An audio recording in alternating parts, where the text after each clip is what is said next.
In this video, I want to talk about what you should expect from the classroom experience when you facilitate 4S activities and what you can do to prepare for class.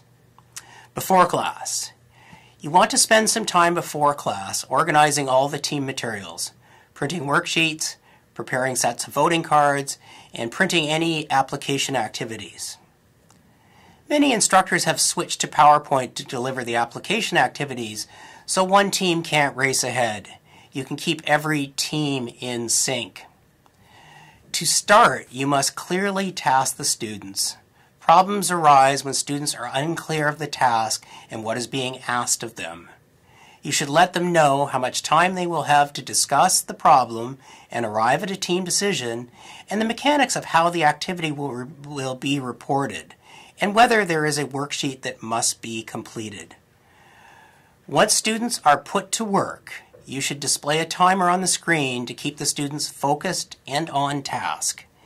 At the beginning of the semester, you may need to remind the students more often about the time remaining, but eventually they'll learn it is their responsibility to keep the conversation on track and moving forward.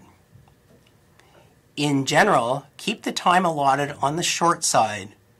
This may rush some of the teams, but you want to avoid excessive lag time with some teams finishing early. This can be a real energy killer and lead to bored, disengaged teams being disruptive. The switch from content expert, delivering answers to the students, to the facilitator and designer of high-quality learning events can be one of the most difficult challenges for faculty. Often teachers' biggest challenge at the beginning when learning to facilitate a 4S activity is trying not to jump in too early and make the learning easy and efficient. Resist, resist, resist. Students need to make their own discoveries. Before class, you need to think about the kinds of thinking you are seeking to promote and the kinds of analysis you hope the students will undertake. You need to think about the responses that you will expect from the students.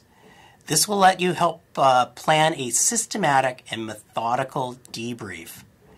When teams do report, you can first announce the patterns you see. For instance, I see mostly A's and B's and a couple of D's. You can then continue by asking, why did you pick? Why didn't you pick? Tell me about the discussion inside the team, your team. This last question is especially a good one to invite more introverted students into the conversation. You're only asking what their team talked about, not which answer is correct or how evidence supports their position. This is a much less threatening ask.